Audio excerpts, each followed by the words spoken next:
ഇപ്പോൾ ഉമർ ഫൈസി എന്ന് പറയുന്നൊരു വഹാബി, ഇവന് ഫൈസി വിരുദ്ധം ശരിക്കുള്ള ഫൈസി വിരുദ്ധമൊന്നുമില്ല കേട്ടോ. അതൊക്കെ ശംസുൽ ഉലമ മുമ്പ് എന്ത് ചെയ്തിട്ടുണ്ട്, അതൊക്കെ ക്യാൻസലാക്കിയിട്ടുണ്ട്. ഇങ്ങനത്തെ ഇവൻ പറയുകയാണെന്ത്, ഉമർ ഫൈസി എന്ന് പറയുന്ന ഒരു വ്യക്തി അവന് ശരിക്കും ഫൈസി വിരുദ്ധമൊന്നും അല്ല, അവനെ ശംസുൽ ഉലമ റിമൂവ് ചെയ്ത ആളാണ്. അങ്ങനത്തെ ഇവന് എന്ത് ചെയ്തിട്ടുണ്ട്, എ പി വിഭാഗത്തിൻ്റെ വലിയ നേതാവ് ഖലീൽ ബുഖാരി തങ്ങളെ ഹജ്ജിന് ചെന്നപ്പം സൽമാൻ രാജാവിന് വേണ്ടി ദ്വാർന്നു. ഇതാണ് ഇപ്പം വലിയ കോളായിട്ട് കൊണ്ടുവരുന്നത്. കാരണം എന്താണ്, അയാളെ ഖലീൽ തങ്ങളെ പെരൻ്റെ അടുത്ത് വഹാബികൾക്ക് പ്രവേശനമല്ല, കടം എന്താ ഇട്ടിട്ടുണ്ട്, വഴി അടച്ചിട്ടുണ്ട് എന്നൊക്കെ പറയുന്നത്.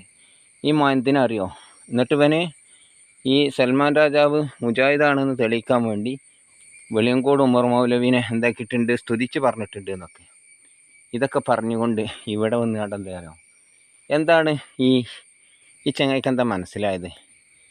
ഇവിടെ അദ്ദേഹം ദുആ ചെയ്തെങ്കിൽ, ഞാനൊരു എ പി വിഭാഗത്തിൽപ്പെട്ട ആളൊന്നുമല്ല, സുന്നത്തെ ആശയങ്ങൾ നമുക്കൊക്കെ പറയാലോ, ആ നിലക്ക് പറയണേ.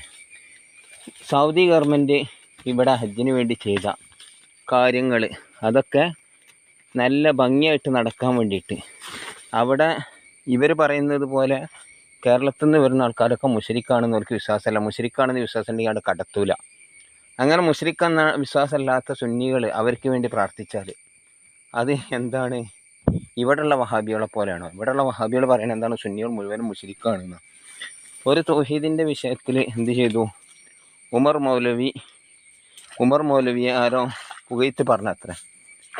അതുപോലെ തൗഹീദിൻ്റെ വിഷയത്തിലല്ല, അത് ഏത് വിഷയത്തിലും അവർക്ക് നല്ലതാണെന്ന് തോന്നിയാൽ അവർ പുകഴ്ത്തി പറയും. അതും ഇതുമായിട്ട് എന്ത് ബന്ധമുള്ളത്? തനിച്ച് വിഡിത്തല്ല ഇയാൾ ഈ പറയുന്നത്. ഇയാളെന്തേ വേണ്ടി ഇനി ഇത് സൽമാൻ രാജിന് വേണ്ടിയൊന്നും ദ്വർക്കണ്ട, ആർക്കും ദ്വർക്കണ്ട, ധിക്കാരായിട്ട് ചെയ്യുകയാണോ വേണ്ടത്? അത് വഹാബികൾ പഠിച്ച പാടാണ്. കാരണം എന്താ വെച്ചാൽ അവരിവിടെ സുന്നികൾ മുഴുവനും മുശ്രിക്കാണെന്നാണ് പറയണത്. ജാതിന്ന് പുറത്താണ്. ശിർക്കിൻ്റെ കേന്ദ്രം ഏതാണെന്ന് ചോദിച്ചാൽ ഏറ്റവും വലിയ ശിർക്കിൻ്റെ കേന്ദ്രം പാണക്കാട് കുടുംബമാണെന്ന് അറിയില്ല. ഉറുക്കും മേലസും മൈക്കോലൊക്കെ ഉണ്ടാക്കുന്നതുകൊണ്ട് ഇത് ഫോട്ടോ എടുത്തുകൊണ്ട് സൗദിയിൽ പ്രചരിപ്പിച്ച ആളാണ് ഇവർ. എന്നിട്ട് ഇവരാണ് മറ്റുള്ളവരെ ന്യൂനത നോക്കി നടക്കുന്നത്. സ്വന്തം കാലിലെ മന്ത് കാണാതെ മറ്റുള്ളവൻ്റെ ചെറുവിരൽ വീങ്ങിയത് നോക്കി നടക്കുന്ന ഉളുപ്പില്ലാത്തൊരു വിഭാഗം. ഇതാണ് ഇവരെ പറ്റി പറയാനുള്ളത്. ഒരു തലൻ്റെ ഉള്ളിൽ എന്തെങ്കിലും ഒന്ന് വേണ്ടേ? സുന്നികളെ ഭക്ഷണം ഭക്ഷിച്ച് വളർന്ന് തടിച്ചു പോയിട്ട് എന്തോ നക്കാപ്പിച്ച് കിട്ടിയപ്പം വഹാബിസത്തിലേക്ക് ചേക്കേറി. അതാണ് ഇവരുടെ സ്വഭാവം. അതാണ് ഈ ഉമർ മൗലവി ചെയ്തത്. ഇപ്പോൾ ഉമർ ഫൈസി പറഞ്ഞ മൗലവി ചെയ്തത്. ഇവനൊന്നും എന്താ താൻ പറയുന്നത് അവനെന്നെ അറിയില്ല. ഇവനൊക്കെ എല്ലാവരും തള്ളിയത് അവരെ കൂട്ടത്തിലുള്ള ആൾക്കാരെന്നെ കൂക്കി വിളിച്ചാളാണ്. ഇപ്പം എന്നിട്ട് വെളിച്ചപ്പെടുകയാണ്, മറ്റേ കാവിലെ ശൈത്താനെ പോലെ പ്രത്യക്ഷപ്പെട്ടാണ്. എന്തെങ്കിലും